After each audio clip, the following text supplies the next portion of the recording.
All right, you ready? You want the meat? You want the secret? You want the shadows? This isn't special. I was interviewed by a dear friend that I trust deeply, and he went straight to the core about the true secrets of mindset, integration, breakthrough, reinventing yourself. And I literally share step by step how I did it, how I reinvented myself over and over. And literally, it's the reason I opened the Alliance. And so if you haven't heard about the Alliance, or you want to be in the Alliance, or you're curious, trust me, it's worth asking. It's less than a cup of coffee a month. Just shoot us an Instagram DM that says Alliance, because it's relatable. And we're here to be your teammate in this. So without further ado, we'll keep this short, 30 seconds. This episode's a banger. Enjoy. Let me know if you have any questions, and I'll see you in the show.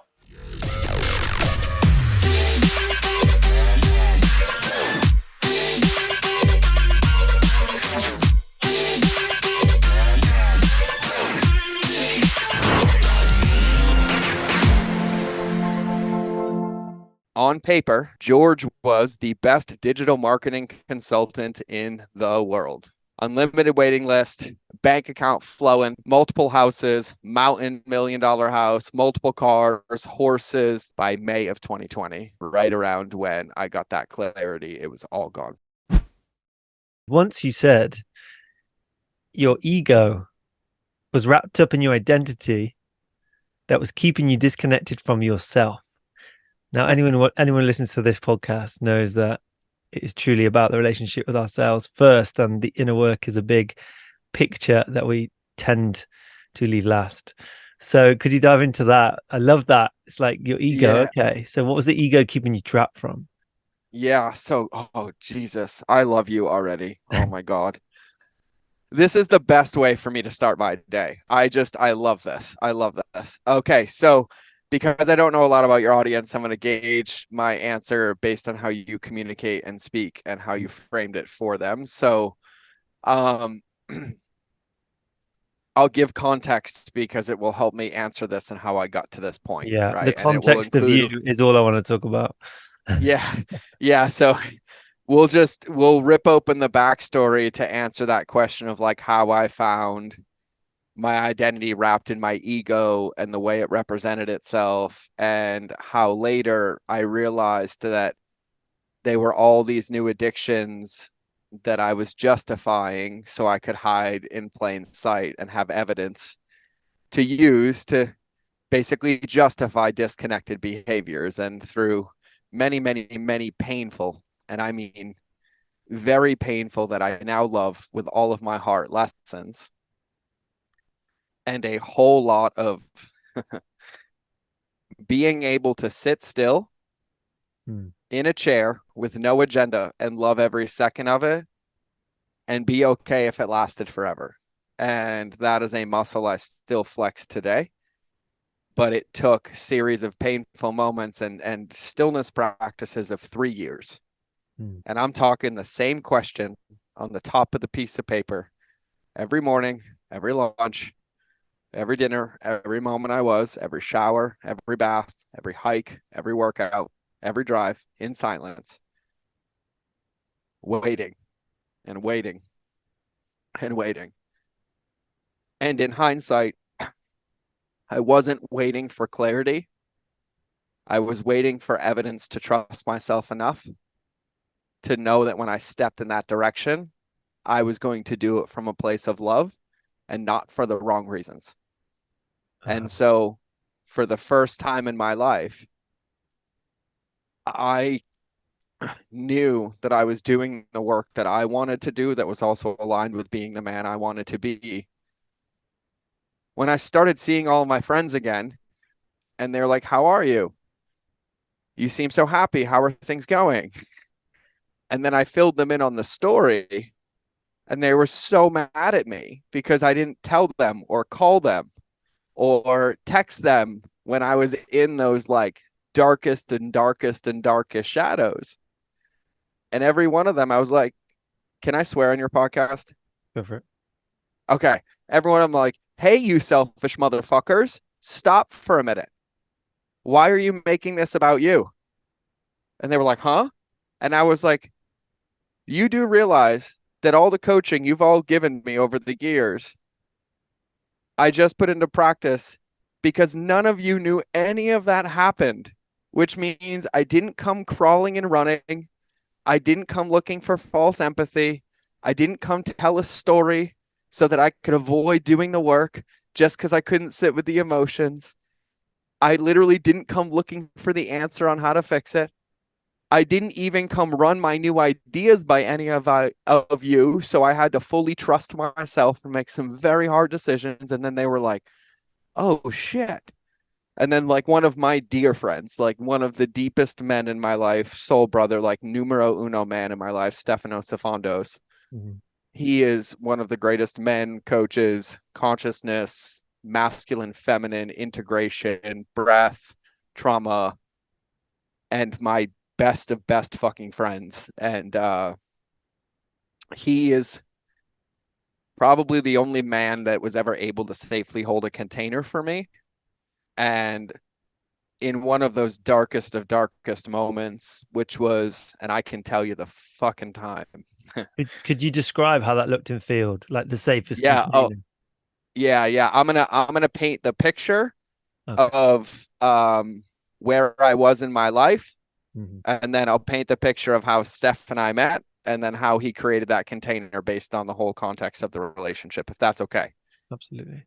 Yeah, that will help me, and then that will answer all of these kind of questions that you started with, and I'll put all the pieces together because it's really, really funny how simple it is. And I would love you to differentiate between silence and stillness, because you make a real big like point about silence, and because we may get confused between the two. What is, go for that. Yeah. And I want to dance with you on that one too, just so I make sure I unpack it right. So this is something I both love and hate saying. I love saying it because I know it's 100% true. And I hate saying it because some people in their brain are going to instantly go to, yeah, whatever, he's full of shit. Nope, there's some magic answer. There's some magic button. There's some secret. Mike Tyson says it best. The magic you're looking for is in the work you won't do. Answered, done, right? And so I gave a keynote and I asked everybody in the audience, there were like 500 people. And I was like, everybody put your hand up if you've ever read a fortune cookie and you can remember it right now, right? And like literally 95% of the audience's hands go up, right? And you're like, cool, right? I was like, all right, everybody put your hands down. I was like, how many of you read that fortune cookie over 10 years ago and right now in this moment wished you believed it, did it every day, and realize that the life you currently dream about, you would have already had 5 years ago if you did it? And nervously, the hands start to go up, and like 50, 60, 70% of the room's hands go up. I'm like, yeah, me fucking too. Me too. So let me tell you, it is not about knowing. It is only about integration. And you will learn more integrating consistently, realizing that being a human being requires constant action, because even a state of presence is an activity. It is not passive. It is something you are continually choosing your radio dial to be present to every moment of every breath, because your default state wants to turn off. And so it's simple. And that's how I'm going to frame this. So March of 2020, on paper and to the world, George was the best digital marketing consultant in the world. The Midas touch, every single business, right? Unlimited waiting list, bank account flowing, right? Multiple houses, mountain $1 million house, multiple cars, horses, like just didn't matter what I tracked. And I was like, and I was 88 pounds heavier than I am right now. And nobody knew or asked, because I just wore the same black hoodie every single day that said work harder, and nobody knew why I wore it. It was from Casey Neistat, but I've used environmental triggers and designs to create and hold myself accountable. And that for me meant work harder on being an integrous man. And every time I found a lie, every time I found an old habit, every time I found an old behavior. So it was a 3XL hoodie, but I wore it every day. And it was the only one I had. And I wore it every day as an anchor and a reminder. But I was so unhappy. My marriage was on the rocks, like to the point we weren't speaking. It was horrible. We were literally in the territory of like, we can't ever speak again. And it was dark. And so Stephanos, I met at a John Wineland event in Mount Shasta. And so we were at a men's event with 88 men for 6 days doing the fucking work. And I mean the work that like made Marine Corps boot camp for 13 weeks feel like I would go back and do it again. That level of work is what it felt like. And in all randomness, I had no idea who Stephanos was. We ended up in a dyad, which is face to face, for those who don't know what a dyad is, when doing work, left eye to left eye, for 8 hours, healing our father masculine wounds. And we're talking physical releases, fighting, emotional, gestalt empty chair process, holding, cradling, breathing, embodiment with each other. And so our relationship started like we were basically born together when we identified that we were also kind of the same man in paradigm, belief, habits, behaviors, story, childhoods. The next day at lunch, one of our mutual friends walked up and said, "You two didn't know each other?" And looked at Steph and said, "Steph, that's George, Civilized Caveman, and George, that's Christine's boyfriend." And I was like, and I'd known his now wife for like 10 years. Yeah. And so then instantly this man, from the moment I met him, he knew me at the deepest level and we became instant friends. And every text, every phone call, every time I saw him, any moment I was leaky, he stopped me, held me accountable, loved me through it, helped me understand it, and then said, no more.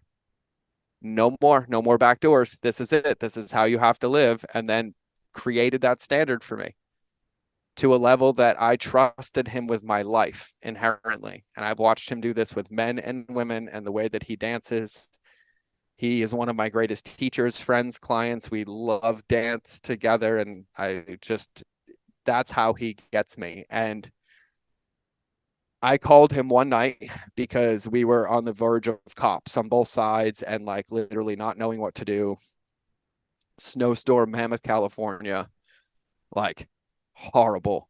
And I was so upset. I walked out of the house in shorts, a t-shirt, barefoot in a snowstorm, and called Stephanos for 45 minutes walking outside. And for 40 of it, I remember this like it was yesterday. Yelling, screaming, vomiting like 30 times, snot dripping down my face, like more purging than an ayahuasca experience. That level of emotional distress, like things I didn't feel in Afghanistan or Somalia, like probably the deepest, rudest parts of my anger and sadness, because I felt like I was losing everything that I thought I wanted, that I thought I needed, because I grew up homeless. And so atomic family paradigm was me willing to reinvent myself as many millions of times possible to have it without really integrating the work. And so I dumped on Stephanos for 40 minutes, and I will never forget this. And at the very end of it, all he said to me was, "Sit with it longer, motherfucker," and hung up.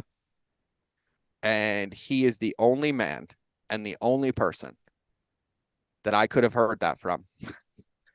And my nervous system instantly just surrendered and relaxed. And like I somehow knew what he meant.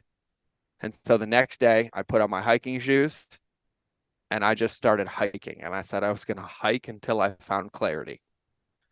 So I hiked until I found clarity, and it took like 33, 34 days. And one day I just stopped and sat on a rock. It's going to sound so weird. And it hit me. I need to launch my podcast. And I was like, why did I buy that microphone 9 years ago? And in this process, because I was leaving the house every day and creating space for myself, I was releasing my emotions, and my nervous system was able to have honest, safe conversations because I was off gassing and I wasn't being codependent and expecting somebody else to fix my emotions without me realizing in the moment that's what was happening. And so I was kind of creating my own structure and safety. And so in January of 2020, I was literally doing the best I ever was in business. And I mean, to a level I never thought I would achieve. And like, multiple high six figures. And by May of 2020, right around when I got that clarity, it was all gone. All of it. COVID, supplement company down the tubes in like 45 days, goes Amazon only. My mastermind was comprised of 80% of Amazon businesses. And so a giant mastermind paying multiple $1,000s a month. And then almost all of them lost their companies because of the COVID restrictions. Warehouses shut down, Amazon, boom, boom, boom. So that's gone. Then all my consulting contracts, no one had a marketing budget. Nobody knew what was going to happen. So that all closed. So we were literally like done. Yeah. How much do you think were you shedding from that? And it was you probably could have saved it, but it was a shedding that was happening in and out. What? Literally, I'm going to tell you right now, it's happened twice. It was 100% a shed. That is looking back in the correlation of my healing awarenesses and integration points through breath work and my physical body journey and my relationship journey with my wife and with my kids and reparenting myself and my plant medicine pieces. Like I could literally almost at this point put the jigsaw puzzle together. And now what it feels like is, okay, motherfucker, now that you know, no more leaks, no back doors, and only you get to hold yourself accountable to this with nothing but love and nothing but grace and nothing but humility. And the moment you think you're going to get punished and you're going to get humbled. And remember, you'll be a forever student. And that is the most healthy, safest place to be. And that's what it feels like for me now. And so he said that to me. And on that day, I literally was like, holy shit, I'm going to launch a podcast. And in literally typical my fashion from survival, which every ounce of my success has been done this exact way. I have an idea. I don't have any agenda. I don't care who listens to it. I don't care what it's for. I'm just like, I need to do this. And then I start doing it and sharing it. And I just do it consistently and I let it evolve into whatever it evolves into. And so I was like, I need to do 3 podcasts a week. Monday, I'm going to like talk about my mindset and what I'm focusing on. Wednesday, I'm going to talk about how I'm doing it because I need to hold myself accountable. And then Friday, I'm going to interview somebody that I know that's successful at doing this so I can ask them the questions that I need free coaching on that I wouldn't be able to pay them 25 grand an hour for right now, but I happen to be friends with them because I've done nothing but make deposits in all of their lives for the last like 8 years because I've been trying to heal and be a good man. I was just missing a few pieces. And so that started. And then I was like, well, I guess I should go back on social media. So I started a Facebook group, told people I was back, and I had a very good reputation before I deleted 1 million followers and went off the internet, which I know you know about that if you know anything about my story. And so very quickly I had like 500 people in that Facebook group. And then the podcast didn't grow. Like I'm 440 episodes in. I'm 3+ years in. And we didn't start having our first like 3,000 download per week until like maybe 6 months ago. Like maybe it was like 40, 30, 20, 60. Like that was it. Like there's no hockey sticks, mofos. None. It's about base hits, baby. And I guarantee you I will outswing you all day. All day. Because you swing too fucking hard and I don't ever get tired. And that was it. And so then the Facebook group opens and there's like 500 people and I'm getting decimated in business. Decimated. And so I'm like, I can't be the only one. And I'm like, but all everybody's doing is fucking complaining. And so then I was like, all right, cool. Everybody, let's get on Zoom. And of that 500 people, 100 people showed up and I asked them questions. I was like, what's your problem? What's happening here? And I was like, oh, try this. This is what I would do. Boom, boom, boom, boom, boom, boom. And then I literally opened a Google document, shared it with them and outlined it. And I was like, all right, so it sounds like we all need this. We all need this. We all need this. So like, yeah, I'm like, I can record this into a course tomorrow. It's like 22 videos. If you guys want this, I'll do it. And like of the 100 people, they all said yes. And then I was like, all right, somebody pick a number that's fair and don't be disrespectful. Whatever you pick, I'll do. They said $750. And then literally 86 of them paid me that night. And I recorded it the next day. And then I sold it. And then every question that they asked me, I went and I turned it into an ebook, and I went and published it on Amazon and gave it away for free. And it was called The Thrive Guide: How to Create a Stable Business in Unstable Times, no matter what the media tells you. And then I went and told everybody about it. And then I told them all that I had this course that was in this Google document. And I had a Loom video for them to watch as I explained the Google document, and then a link to give me the money. And then my first product back after losing everything made 350 grand in the first 30 days by just helping and helping and helping and helping. And then everyone's like, oh, and I was like, screw COVID rules. Anybody want to do an event? They're like, yeah. I'm like, I live in Montana. You want to come do it in person? They're like, yeah. I was like, great, sweet. $800, $2,500 for VIP, cap of 70 tickets. New businesses on the game. Let's get back to work. And then we start building their businesses. I don't sell at my events. I don't let speakers sell at my events. You're not there to buy anything. You're there to implement this shit into your business, because the faster you do that and get results, the faster we both win. And then you can pay me more money, and then we can scale it bigger. And then we get to spend more time together helping humanity and being the example and donating our time. And like, like that's the game that we play. And so it literally like rebuilt my whole business the same way that I had all the successes, like kind of leading up to it. And so, the thing that was the hardest for me, and the big distinctions, because we mentioned how that was all shedding.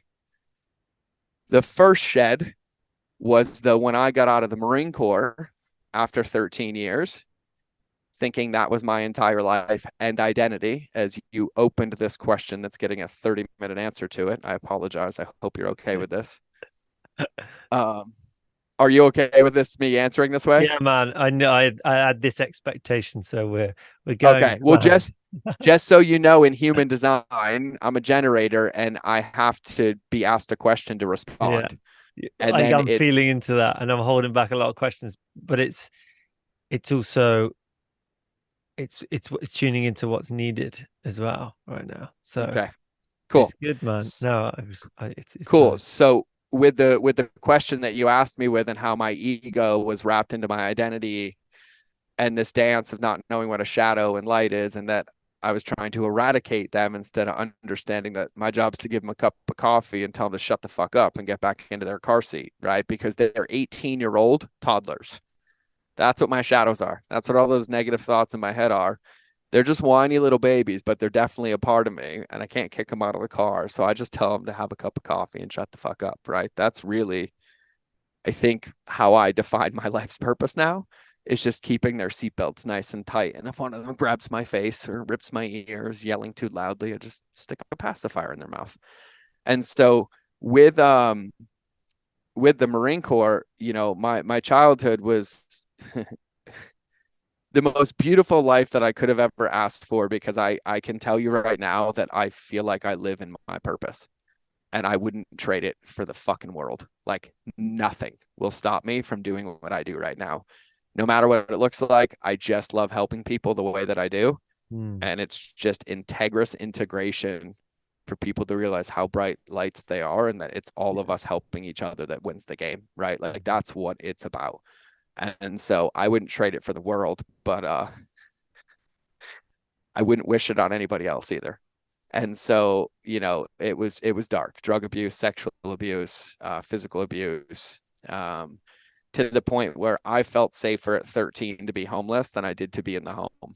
And so I just went that way, and unfortunately left my brother, who was 5 years younger, behind, who got the brunt end of that stick as well. But I had to survive. And for whatever reason, I don't understand why, and maybe it was all the bullying, because I was the only white kid in my class in West Hartford, Connecticut for 4 years. And so all my bullies were black, and my front teeth were knocked out 3 times, and my nose was broken twice, and my hair was cut off, and I was tased and stabbed with keys, and like things that like were hell. And then I moved into white suburbia because my parents couldn't afford a home, so I moved into my grandmother's home. And then I was bullied by white rich kids, and it was just boom, boom, boom. And so for whatever reason, I just didn't go to drugs, didn't go to alcohol, tried drinking a few times with the wrong crowd. And the moment I realized they were the wrong crowd, I never wanted to be around them again because they reminded me of my parents. And so then I just went to work at 13. I lied about my age. I got a job, a few jobs, and I just kind of like couch surfed. I convinced like my closest friends that I just loved having sleepovers. And then I did everything I could to make their parents fall in love with me. Everything. Like I would literally clean the house and like pretend like I was invisible. And it got to a point where 2 lovely families basically kind of just never asked questions. But after about a year, one of them did. And then that wasn't working. But then the other ones, they became aware, but also never asked, and just kind of silently supported me and introduced me to another life of possibility very humbly. And I credit them with the reason I'm alive.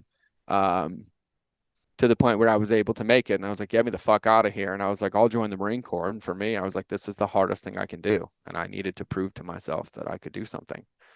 And so I did. And so that was my whole life. And so I had to be the best at boot camp, graduated first, had to be the best at Marine combat training, graduated first, had to be the best at my school so I could pick where I went. Great. Got to where I wanted to go. Deployment came up. I'm like, I'll go. And so, 13 months in Somalia, and then I almost lose my legs, and then was more scared of going back to that than I was of recovering. So they wanted to amputate him. I told them no. I went through 6 surgeries and living hell. Opiate addiction, was in a wheelchair for 12 months, attempted my life, was 275 pounds at the heaviest. And then the fear of losing my safety net was greater than that addiction. And so I made it a full recovery, kept my legs, and then did 9 more years in the Marine Corps.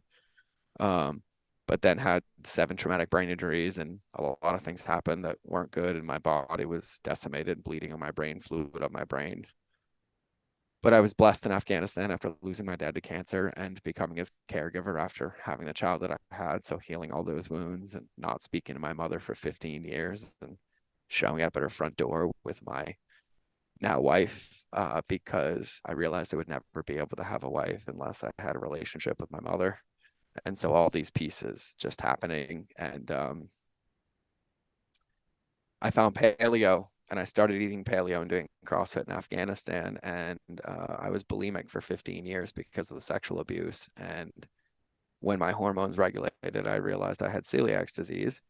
And so when I started eating better, I felt better, and I didn't want to binge anymore and purge anymore. And so I just kind of got addicted to fitness and had to become the best at that.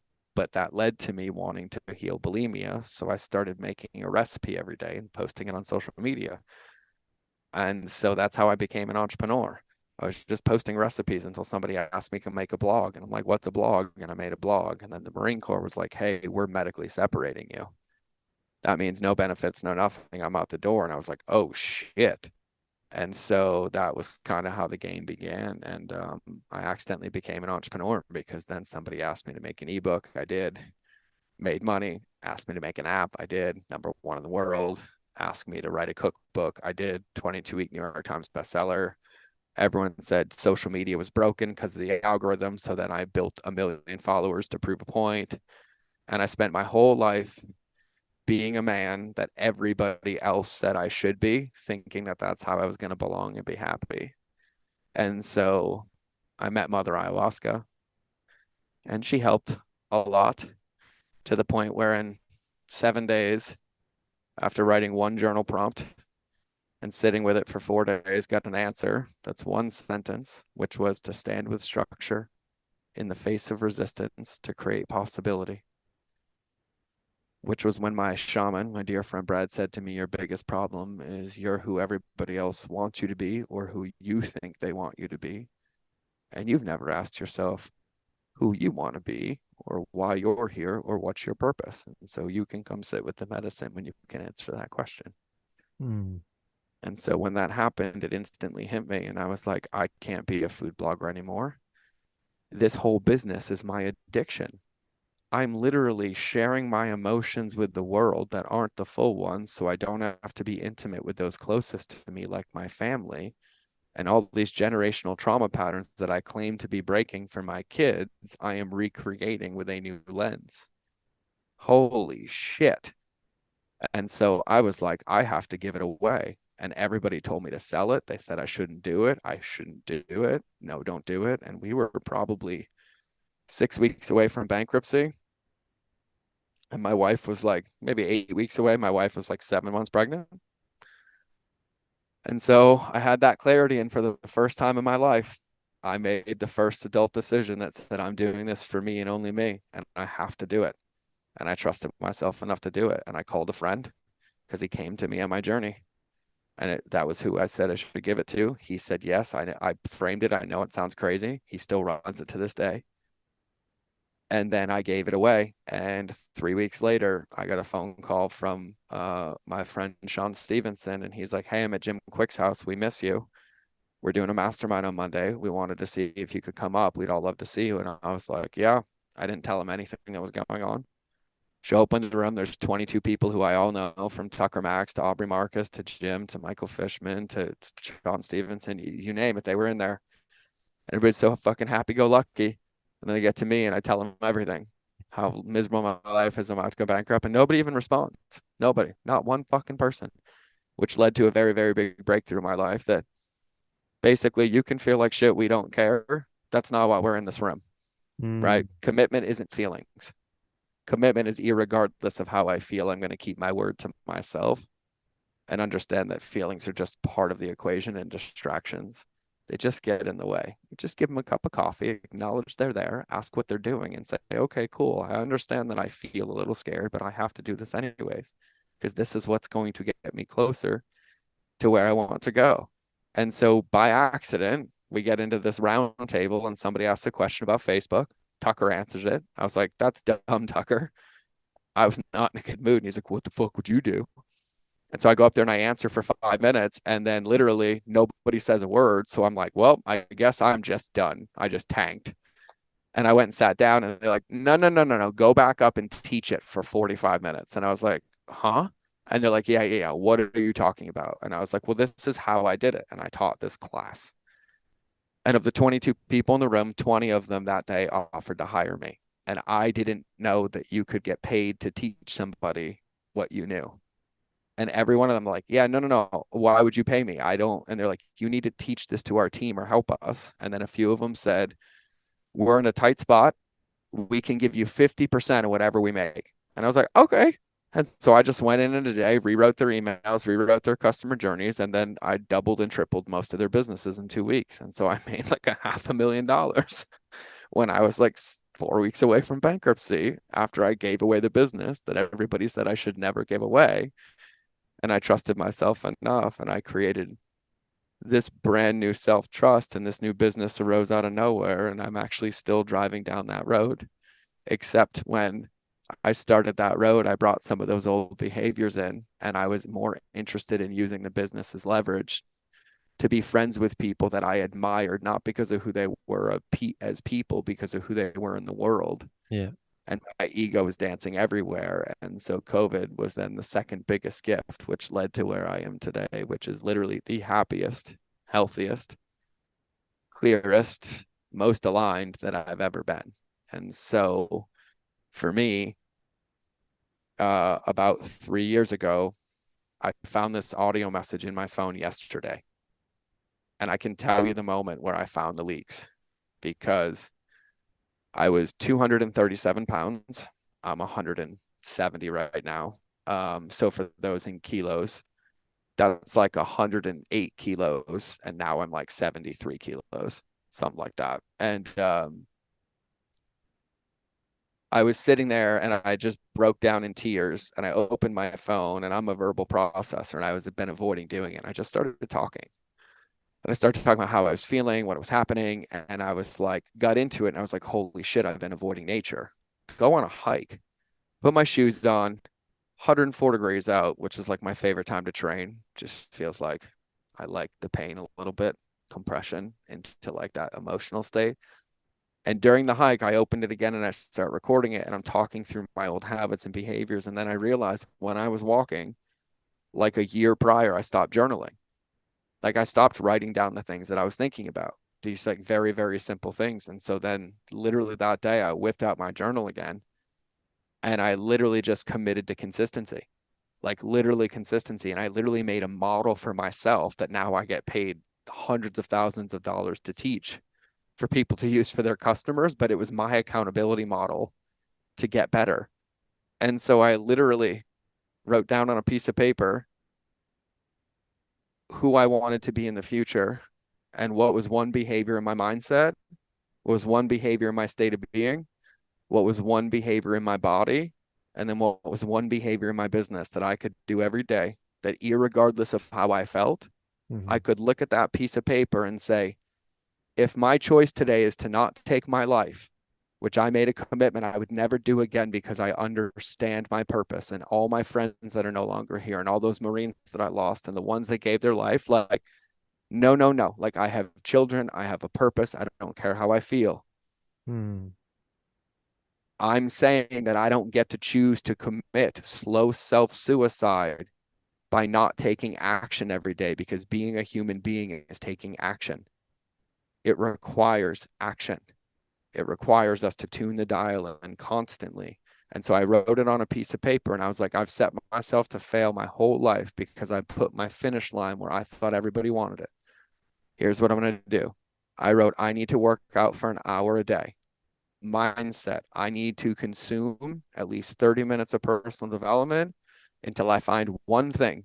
The moment I find one thing, I integrate it, and I keep doing that every day until I know it, and then I pick the next one. My body was the movement. My state of being was future self journaling. I would pick 3 words to describe the man I wanted to be that day, and then write down one way to give it to my family, one way to give it to my team, and one way to give it to my customers. And then in the business, it was the one needle mover, which was the podcast. And so then I made a floor and a ceiling, and I called it the wedge of expectations. So the ceiling is on my dream day when I feel great, I'm clear on my vision, I know who I am as a man, like, what am I going to do? And I'm like, I'm going to work out for an hour a day, right? And on my mindset, it was like hitting the bar, right? And in my state of being, it was hitting that bar as well. And then in the business, I would do over and over, right? So like in the business, it was like, I'll record 3 podcasts a day, right? Because I'm like, on a good day, I can hit 3 because I'm in flow. Let's go, right? And so that's my ceiling. The reason I lost my whole life is because I only ever set the ceiling. And so then if something happened in my day and I was upset or emotional, I didn't feel like I could go to the gym for an hour because the drive there felt impossible. I was crying too much. I was upset, right? Or I was so upset emotionally, the thought of being on a video podcast like literally gave me panic attacks, right? Even as like known in the world as like one of the best customer journey guys, or the best email marketing guys, or the best guy to help you scale your business, right? The demons and darkness is there. And so then the second question I asked myself is, on my worst day, when everything is against me, but I realize that I have to make a choice to live, what's the minimum I can commit to? And so the minimum I could commit to for the first 90 days was just driving my car to the gym parking lot by 7 a.m. every day, with the goal to be 5. And I just had to stay there for 20 minutes. That then later turned into a minimum of a 20-minute walk outside, regardless of weather, right? With my mindset, it started with the personal development, but if I literally couldn't consume, it was a meditation practice, and it was a 1-minute meditation. And so I had a literally ceiling and a floor. And so then the commitment that I made to myself is that irregardless of how I feel, those behaviors are done first during the day before I do anything else. And if at any point in my day something goes wrong, I need to make sure I've done those, because if I haven't, I promise you the answer I'm looking for is most likely in one of those behaviors. And I use that to hold myself accountable consistently. And now because of that shedding that happened 2.5 years ago in the business and in my physical body, and the emotional release of coming into alignment and integrity everywhere. At 40 years old, I am literally the happiest, healthiest, clearest, like nothing feels easier than living to me right now. Beautiful. And I will tell you that the storms outside are the strongest that they have ever been. Like multiple 7-figure strongest in loss, and in restructuring an entire company, our entire model, all our entire delivery mechanisms in the last 3 months, entire team, realigning life, multiple exits out of companies that I was in and they weren't good. And like, I've never been happier. I literally just feel like, thank you for all the space. And I just get to create every day. And it's just this cool place. So I found the leak, and the leak was leaky. So I got to the point of like, oh, well, I know I journaled every day. And then my ego convinced myself I didn't need a journal anymore. Well, I facilitate breath work. So, I mean, I don't really have to do it every day, do I? Like, I'm teaching it, right? Like, hey, I know I teach all these principles, right? And I'm doing them, but I'm like, I kind of like how I look. I'm okay with it, right? And I just started creating all these microscopic back doors. But because on paper, I was so successful, I also only surrounded myself with people that wouldn't hold me accountable, that wouldn't sharpen my blade, that wouldn't literally be like, hey, or just whose mere presence would hold me to a higher standard out of my respect for them, knowing, right? Because most of it wasn't conscious. Like, I really always wanted to look and feel like I do now, but the triggers got sneaky, right? And then some of the behaviors that were good just became habits instead of things that I was actually embodying, right? It's really easy to close my eyes and do breath work for 5 minutes and be like, all right, 4 minutes, 3 minutes, 2 minutes, you're right. And then it's really not easy sometimes to have that 4 minutes or 5 minutes feel like an eternity. Yeah. Right. The one word that sticks out is embodiment. It's like that journey to embodying how knowing, doing, being, and like being. Yeah, we say being, doing, having. After you, okay. Yeah. We say be, do, have, and and that, like, and here's what I got punished on some plant medicine journeys when I went back there, and the message I received was, oh, you think you're missing some magic answer in a magic box? You took the red pill. There is nothing left for you except integration and integrity every day. And every lesson that you have left to learn and every book that you have not found is only going to come from you doing that. Oh, and by the way, and any questions that you ever get will only ever be able to be answered by yourself. Like, and so then I'm like, oh, okay, got it. I think you touched upon one of the biggest things for me around integration and change, which is having people around you that you can trust. Because as we evolve, our coping mechanisms get better, like in a collective sense, but in a like, yes, they're sneaky. Let's facilitate this. Surely that's me doing the thing. Yeah, they're sneaky. Yeah. Oh my God. Having people around you, you can truly trust to not just call you in, but in a healthy way. Like, it's such a big part of integration. So could we talk about some like real practical, tangible things around integration and what that process is like for you now when you see the thing? Okay, social media, let's just scroll until I see the thing, I connect with it. Okay, I need that. Like, well, where does that then? Okay, now it's the time. Because I want to embody it so I can fucking teach it. Are you asking me to give more hows? Because I would love to. Yeah, go for it. Okay, cool. Because like a lot of people, I say this on my podcast all the time. I'm like, if you ask me how, I'm going to fly across the country and kick you in the shins, right? And there's like a rule at my event. If you ask me how, I'm going to fine you, right? But it's not really because you're asking me how. It's because of when you're asking me how. And you're asking me how to tell you how to put a brick in your vision that only you can put in. And the only reason is because you're missing the what and the why. So a lot of people ask for how when they only have the what or how or why and how, and you need the what and the why. And so for everybody listening to this, based on how you've framed questions for me, based on how you've communicated, based on how you pre-framed the first question, the level of awarenesses that everybody has on this podcast that listens based on you in sharing my story has an understanding of what we're talking about in the power and magic of integration, how it's the only secret and why it matters. Because with all the evidence and story I shared, I had everything that everybody is convinced that they wanted.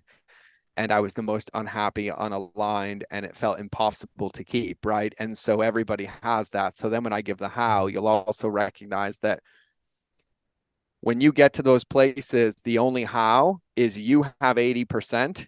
The other 20% is your creative expression because it has to align for you. So the example I will give is like, if you think about love languages, we know that every human being has a love language, right? And, or if you believe that to be true, not speaking for you, sorry, didn't want to put a wall up. But like, if you believe in that, like let's say touch, right?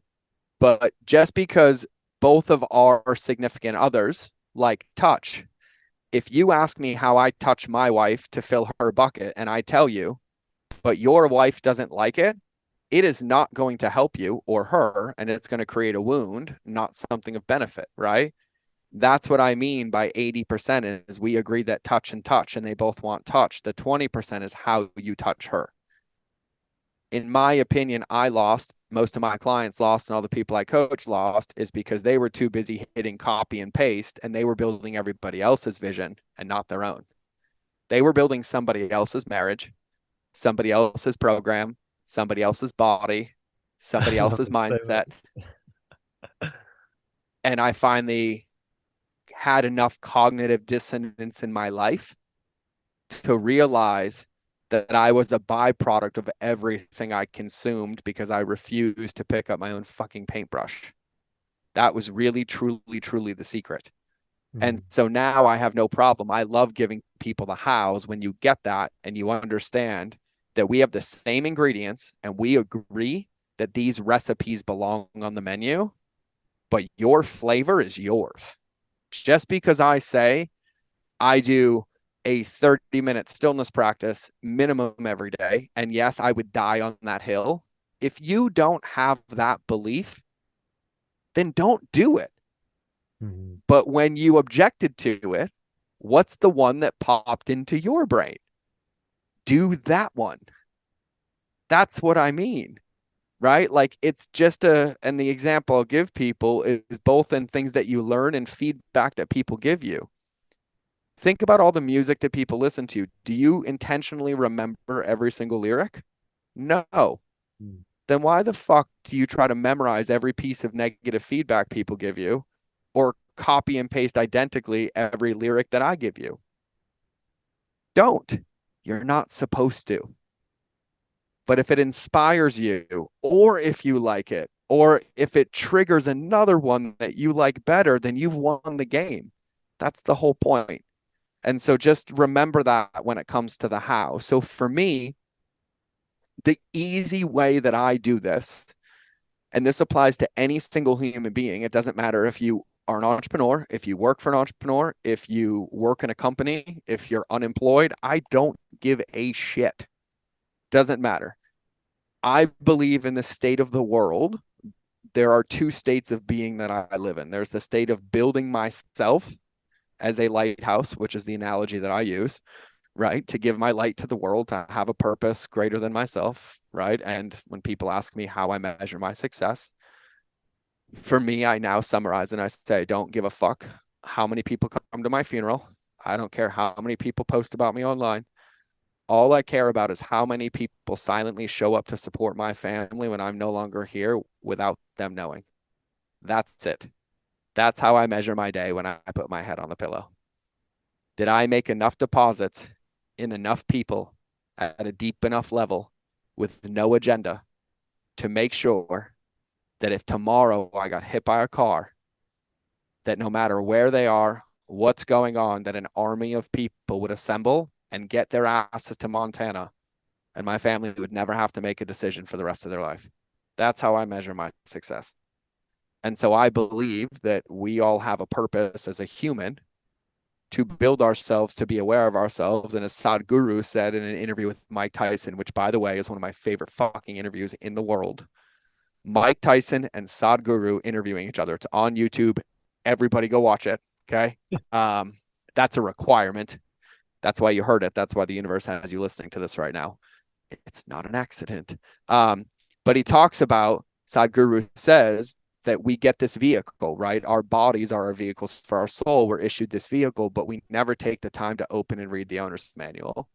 And then when something breaks or something happens, instead of opening the owner's manual, we go ask somebody else who drives a different car, what's wrong with our check engine light, right? That's basically the premise, right? And so for me, I'm like, even if you work in a company, you have an identity outside of that company, and that's who do you want to be, right? So that's part one for me. And then part two is then taking that person and applying it to whatever bucket you want to apply it to, right? For me, that's my business. For somebody else, it might be just their job function or role. So that's where I wrote out that wedge of expectation. So under my mindset, I have 3 behaviors I do every day. For me, under my body, I focus on my sleep, nutrition, my diet to make sure I hit my goals. And then with my state of being, I do a lot of consciousness, mindset, personal development thing. There's 3 things. And then in my business, I have 3 very clear income generating, impact generating, like record the podcast, right? Fill the event, rewrite curriculum, work on this, right? Like very clear things. And for each behavior, I have the ceiling and the floor. And with the ceiling and the floor, I know on my best day, like what my goal is at minimum every day, because it says that if I do these every day, I'm going to be that man I said I wanted to be in 6 months or a year. And I'm going to have that business I want, because these are all tangible, measurable things. And so that goes into place. And that's my bare minimum every day. I just have to hit the floor in each one of those every day.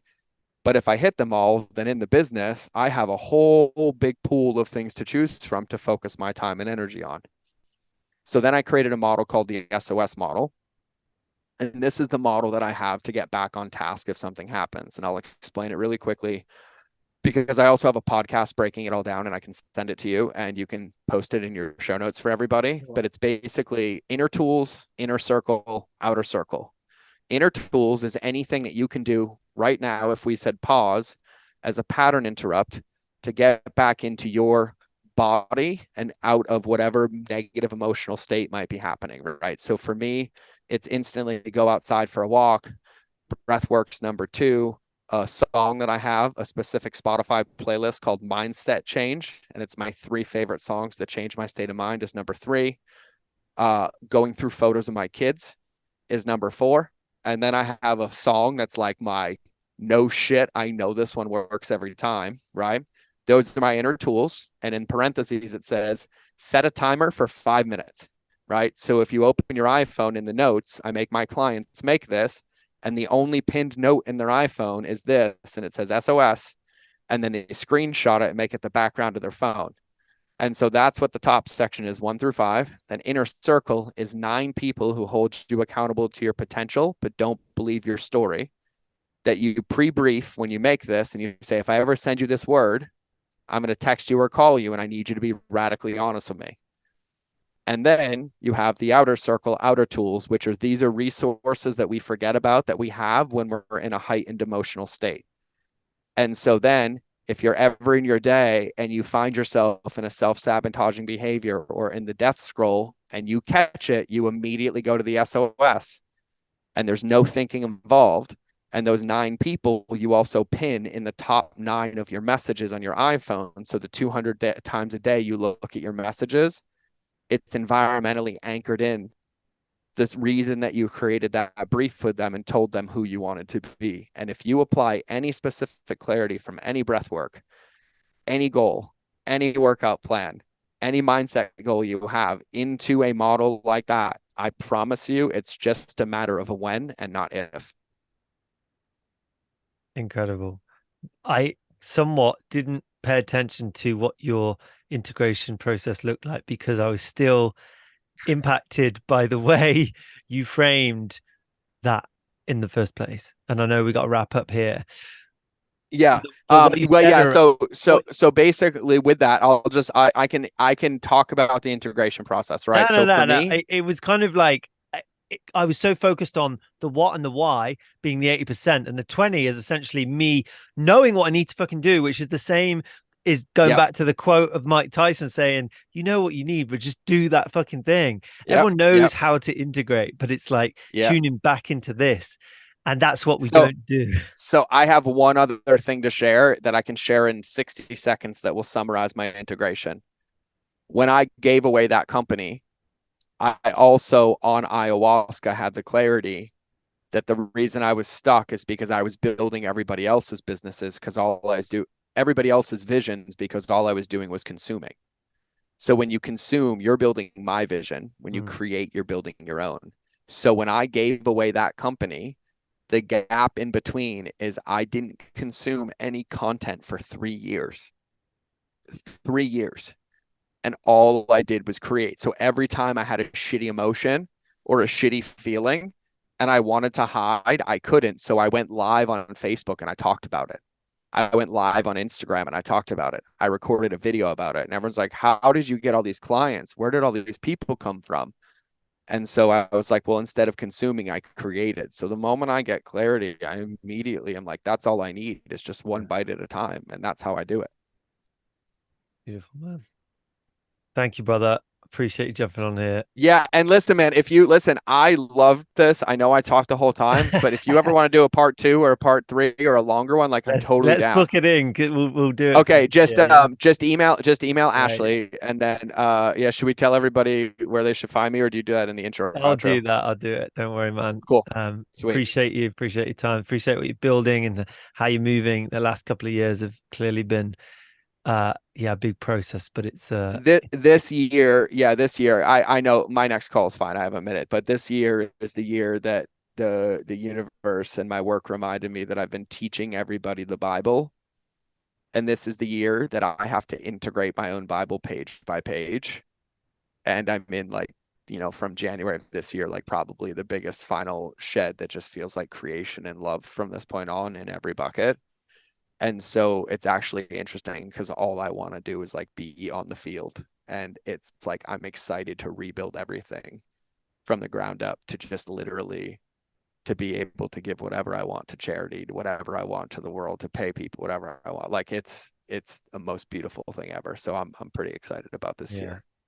I'll leave on the one thing I think it was Trevor Bowen who I first listened to on, which was just incredible, amazing guy, and I had him on the podcast. Amazing, man. But the one thing you said about it's so simple is when someone asks you how you are, like don't rob yourself of that experience, like speak directly to it.